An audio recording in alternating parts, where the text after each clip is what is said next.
The new Dragonlance book is out, so what better time could there be to talk about spiced potatoes?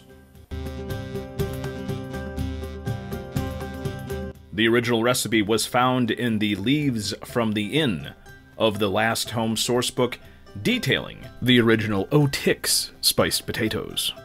Very underwhelming unless your butter has high salt content.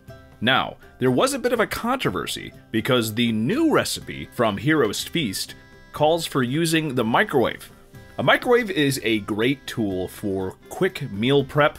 I've seen breakfast recipes that cook potatoes in this manner to save time in the morning, and it's perfectly fine. If you want to follow the recipe in the book, feel free to do so. I'm sure it will turn out just fine. However, personally, I really enjoy diner-style home fries, and to do that, you'll actually boil the potatoes with a little bit of vinegar. I will be using that method in this video, as well as adjusting a couple other little things.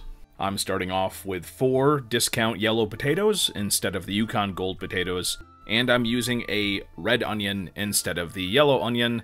I just didn't have any yellow onions handy.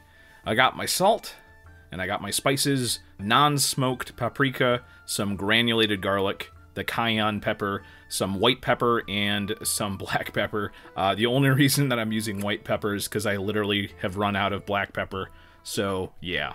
So note, the only difference between granulated garlic and powdered garlic is the granular size. This recipe originally calls for powdered garlic. I didn't have any. Powdered garlic is stronger in flavor, but granulated garlic does leave a nice texture that I really like, so all you gotta do is just use a little bit more to get that extra garlic flavor in there. Using some unsalted butter because I like controlling the saltiness of my food. And for the oil to go with that butter, we're going to use some avocado oil. There's really not much of a difference when you're using oils, but yeah, it was on clearance and it doesn't really have much of a flavor, so yeah. While that's heating up, I started to boil my water with the vinegar in it for the potatoes. I'm getting steps done at the same time to cut down on overall cook time. Dicing up the onions lengthways and then crossways to get a nice dice on these. I probably should have cut these a little bit finer, but what do you know. And I'm trying to get these potatoes cut at a perfect 3/4 to 1/2 inch, but it's very difficult. So you might have to be a little less exacting than I was trying to be. That's a joke. You're basically cooking hash browns here, so you don't have to have every bit the same size. I like having a little variation, that way you get some soft bits, and you also get some lovely crispy bits as well. Here we're going to have a second lovely shot of that nice 3 glugs of vinegar going in the water that is going to boil the potatoes for around, I boiled these for around 10 minutes.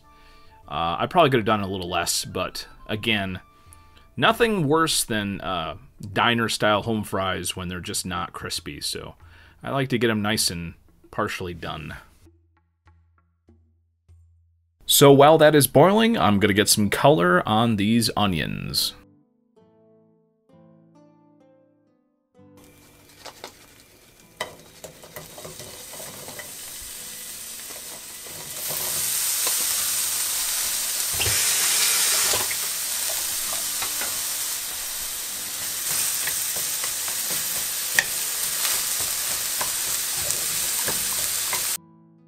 Over the years, I've kind of understood that cooking onions is a real matter of patience.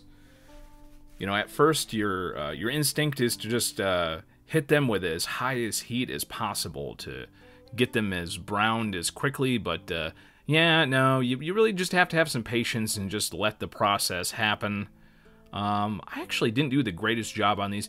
I did actually screw this up a little bit. You see, I got that big pot of boiling potatoes right next to this, so the pan was heating up in a very weird way that I didn't really take into consideration, but yeah. This is about 600 speed that you're looking at, by the way, as I cook up these onions. A lot of people will tell you that whenever you're frying up onions like this, to add a little bit of sugar to them.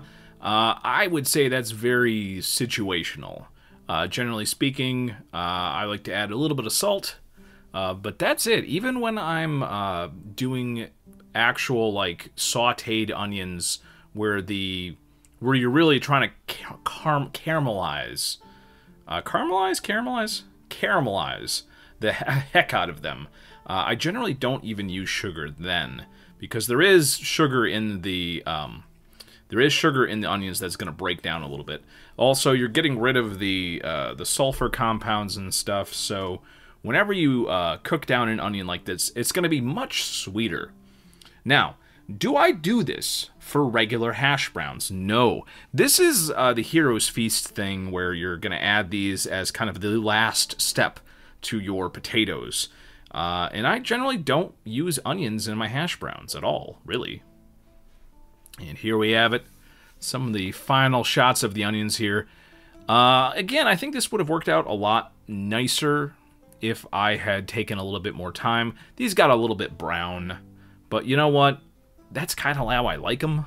So even though the recipe tells you you don't really want this effect, I like some nice blackened bits when it comes to my fried onions, that is for sure. The potatoes have been boiled for about 10 minutes, so I'm going to lay them very carefully after draining them on a baking sheet covered in some paper towels, and I'm just going to let them stop steaming here for a little bit and let them cook through a little bit while they cool off for the frying process. Oh, that's right. I guess you noticed that I didn't clean out that pan. That's right. I like a dirty pan. No, I mean, seriously, I'm not going to wipe out the pan between cooking the onions and potatoes. That's just free flavor. So my recipe for hash browns and the recipe in the Hero's Feast is pretty much the same at this point. You toss the potatoes in there. I'm going to do this in 2 batches. And, you know, you make sure you toss them so they're kind of covered in the 2 oils that have melted.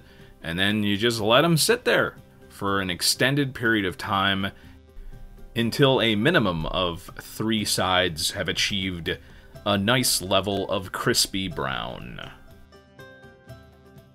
The Hero's Feast book suggests around 6 minutes per side, I believe.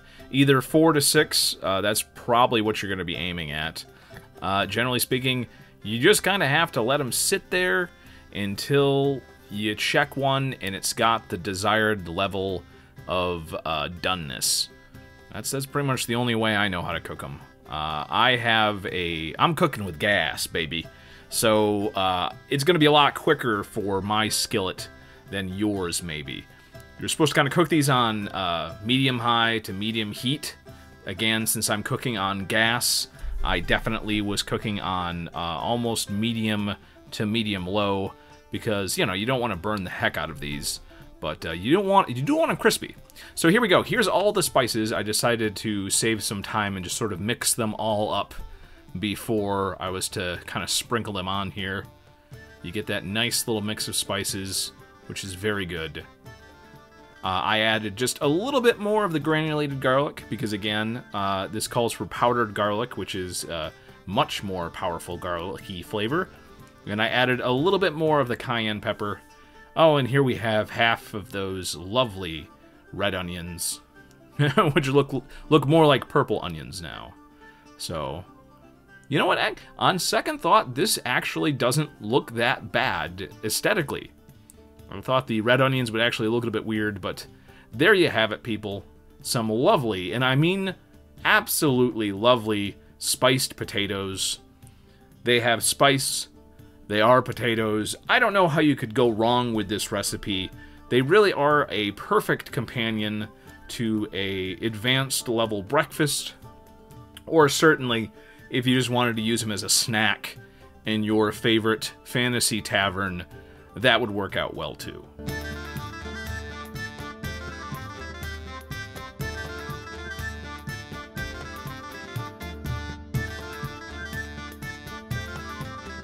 Well, I hope everybody enjoyed this look at the spiced potatoes made famous by the Dragonlance novels and the Dragonlance sourcebook for Dungeons & Dragons.